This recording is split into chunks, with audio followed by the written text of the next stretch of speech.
So what happens is unknowingly that, as Anne was pointing out, is like the leader shifts into self-protective survival behaviors and where the agenda is now to survive the situation and continue to feel good about themselves instead of dealing with the actual performance issue. We call this shift going behind the shield.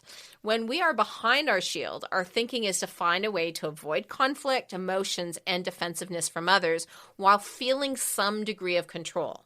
From this position, we find reasons for not acting and disempower ourselves in the process. We come up with all kinds of explanations as to why we shouldn't do what it is our job to do as leaders for fear of the negative consequences to us. And despite how bold, directive, and optimistic we usually are, we revert to a persona that is powerless to do anything but rescue the situation.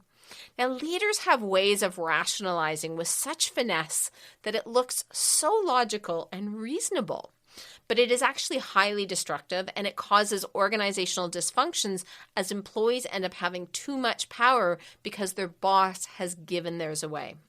Humans have a system in the brain for shielding ourselves psychologically. Our self-protective system's agenda is to protect us, to stabilize us when we feel shaky, insecure, or frightened.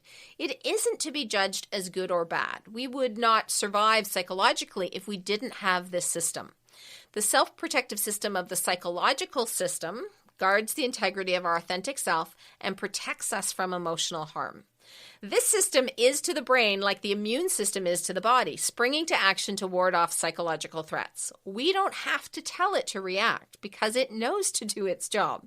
And with the self-protective system, what we have to do is learn what is a real threat and what is a perceived threat so our shields aren't up all the time.